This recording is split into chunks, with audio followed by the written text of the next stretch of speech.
ప్రపంచంలో అందరికంటే జనాభా నియంత్రణ ముందుగా ప్రారంభించిన భారతదేశం ప్రపంచంలోనే అత్యధిక జనాభా కలిగిన దేశంగా ఎదిగింది.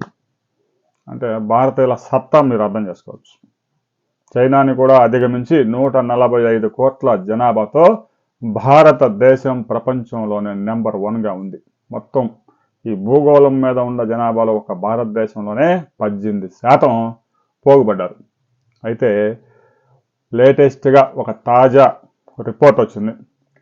దక్షిణ భారతదేశంలో జనాభా వేగంగా తగ్గిపోతూ ఉంది. అదే సమయంలో ఉత్తర భారతదేశంలో ఉత్తరప్రదేశ్, బీహారు, బెంగాల్, ఒడిశా ఇలాంటి రాష్ట్రాల్లో ఇప్పటికీ 6లు 4లు కొడుతూనే ఉన్నారు. ఉత్తరప్రదేశ్లో 2.9% జనాభా వృద్ధి రేటు, బీహార్లో 3%, ఒడిశాలో 2.8%, పశ్చిమ బెంగాల్లో 3.1% జనాభా పెరుగుదలతో పాటు బంగ్లాదేశ్, మయన్మార్ నుంచి వస్తున్న రోహింగ్యాలు గుంపులను తీసుకొచ్చి పశ్చిమ బెంగాల్లో ఏర్పాటు, వాళ్ళకి నివాసాలు ఇచ్చి రేషన్ కార్డులు, ఆధార్ కార్డులు, అన్ని కార్డులు, డెబిట్ కార్డులు, క్రెడిట్ కార్డులు, బ్యాంక్ అకౌంట్, ఇక నువ్వు ఎక్కడైనా ప్రభుత్వ స్థలం చూసుకోవడం, గుడి చేసుకోవడం, టీఎంసీలో జాయిన్ అయిపోవడం, ఇక వాడికి తిరిగేలేదు. షాజహాన్ అరెస్ట్ చేయడానికే దాదాపుగా 6,000 మంది పోలీసులు నానా కష్టాలు పడి సుప్రీంకోర్టు సీరియస్ అవడంతో అప్పుడు అరెస్ట్ చేశారు. అలాంటి రోహింగ్యాలను పెంచి ప్రోత్సహిస్తున్న బంగ్లాదేశ్, మేఘాలయ ఇలాంటి ప్రాంతాల్లో పెద్ద ఎత్తున వలసల వల్ల కూడా జనాభా పెరుగుతూ ఉంది. ఇక దక్షిణ భారతదేశంలో చూసుకుంటే ఆంధ్రప్రదేశ్లో జనాభా పెరుగుదల రేటు 1.6కి పడిపోయింది. ఇక కేరళలో అయితే 0.8, తమిళనాడులో అయితే 0.9, కర్ణాటకలో అయితే 1.4, తెలంగాణలో అయితే 1.7.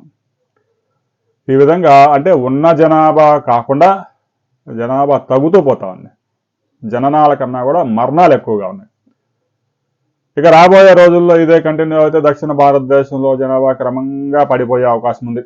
ఉత్తర భారతదేశంలో ఈ ఉత్తరప్రదేశ్, బీహార్, పశ్చిమ బెంగాల్, ఒడిశా, ఈ మధ్యప్రదేశ్, ఈ అరాచక రాష్ట్రాల్లో, ఈ పశ్చిమ బెంగాల్, ఈ రాష్ట్రాల్లో జనాభా విపరీతంగా పెరిగిపోయే ప్రమాదం కూడా ఉంది. ఒకవైపు జనాభా తగ్గుతుందని ఆనందపడాలా దక్షిణ భారతదేశంలో, ఉత్తర భారతదేశంలో ఇప్పటికీ జనాభాని అదుపు చేయకుండా ఈ విధంగానే పెంచుకుంటూ పోయి భారతదేశాన్ని 170 కోట్లకు చేర్చడంలో తమ వంతు కృషి చేస్తూనే ఉన్నారు. ఇక ముందు కూడా చేస్తూనే ఉంటారు. రాబోయే రోజుల్లో ఇది డెమోగ్రఫిక్ బ్యాలెన్స్ని దెబ్బతీస్తూ ఉంది. పార్లమెంట్లో కూడా సీట్లు సర్దుబాటు జరిగితే దక్షిణ భారతదేశానికి తీవ్రమైన అన్యాయం జరిగే అవకాశం ఉందని రాజకీయ నేతలు గగ్గోలు పెడుతున్నారు. ఎందుకంటే జనాభా ఆధారంగా ఎంపీ సీట్లు కేటాయిస్తారు కాబట్టి. ఉత్తరప్రదేశ్లో ఈ పాటికే ఉన్న ఒక 85 రేపు విభజన జరిగితే పార్లమెంట్ నియోజకవర్గాలు అది 120 అయింది. ఇక భారతదేశంలో పరిపాలన అంతా ఉత్తరప్రదేశ్ చేతిలోనే ఉంటుంది. రాబోయే రోజుల్లో ఈ జనాభా పెరుగుదల దూసుకుపోతున్న రాష్ట్రాలకు ఏమైనా కళ్ళెం వేసే అవకాశం ఉందా లేదా అనే దాని మీద మరో వీడియో చేస్తున్నాం. వీడియో లైక్ చేయండి, షేర్ చేయండి, సబ్స్క్రైబ్ చేసుకోండి.